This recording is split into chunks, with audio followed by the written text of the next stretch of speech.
Case में trial court की कार्रवाई रोकने के हुक्म में कल तक के लिए तोसी। इस्लामाबाद हाई कोर्ट ने चेयरमैन पीटीआई को लाहक सिक्योरिटी खदशात से मुतल्लिक रिपोर्ट तलब कर ली। मोहम्मद इमरान इस्लामाबाद से हमारे साथ मौजूद हैं। इमरान, क्या डिटेल्स हैं? जी, आज सलमान अकरम राजा की जानिब से इंट्रा कोर्ट अपील के काबिल समात होने से मुतल्लिक और जेल ट्रायल के हवाले से जो प्रोसेस फॉलो किया गया है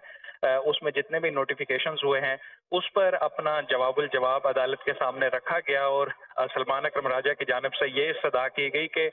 कैबिनेट की अप्रूवल से पहले की जितनी कार्रवाई है उसको कलअदम करार दिया जाए, क्योंकि 29 अगस्त से लेके 8 नवंबर तक की कार्रवाई की कोई कानूनी हैसियत नहीं है। यहाँ तक कि जो ट्रायल कोर्ट के जज हैं उनके सामने दरखास्त भी रखी गई थी कि खानदान के अफराद को समात में आने की इजाजत दी जाए, जिसे मंजूर नहीं किया गया। ताहम जब इस्लामाबाद हाई कोर्ट की जानिब से ऑब्जर्वेशंस दी गई तो उसके बाद फैमिली को अलाउ किया गया।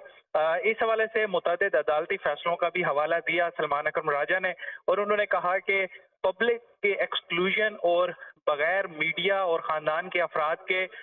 जो भी कार्रवाई हुई है उसको ओपन ट्रायल नहीं कहा जा सकता। जस्टिस मियां गुल हसन औरंगजेब की जानिब से ये कहा गया कि कैबिनेट का जो फैसला हुआ है उसके हवाले से आप क्या कहते हैं कि उसके बाद जो नोटिफिकेशन जारी हुआ उसमें यह भी कहा गया है कि इस फैसले का इतलाक माजी की कार्रवाई पर भी होगा। तो इस पर सलमान अकरम राजा की जानिब से ये दलाइल दिए गए कि ये कोई माइनर इरेगुलरिटीज नहीं है, मामूली बेज़ाब्तियां आप इसे नहीं कह सकते। एक ऐसा ट्रायल जिसमें ना तो पब्लिक को इजाजत है, ना खानदान के अफराद जा सकते हैं, ना ही मीडिया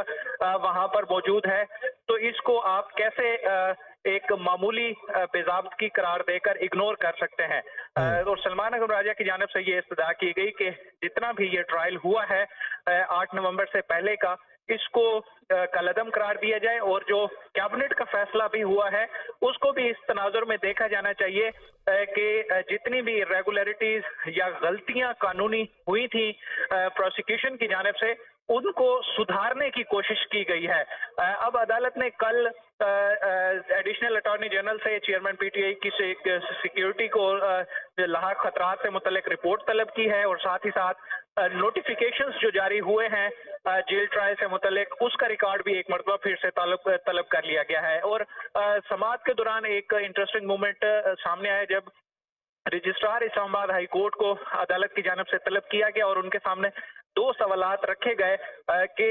क्या जो साइफर केस में जेल ट्रायल हो रहा है उससे मुतल्लिक ट्रायल कोर्ट के जज की जानिब से किसी भी मौका पर इस्लामाबाद हाई कोर्ट को आगाह किया गया था या नहीं। और दूसरा सवाल जज की तैनाती से मुतल्लिक पूछा गया है कि जो जज की तैनाती से मुतल्लिक प्रोसेस स्टार्ट हुआ था तो उसका जो पहला लेटर था, पहला डॉक्यूमेंट, वो इस्लामाबाद हाई कोर्ट की तरफ से जारी किया गया था या फिर वजारत कानून का डॉक्यूमेंट ही पहला डॉक्यूमेंट है।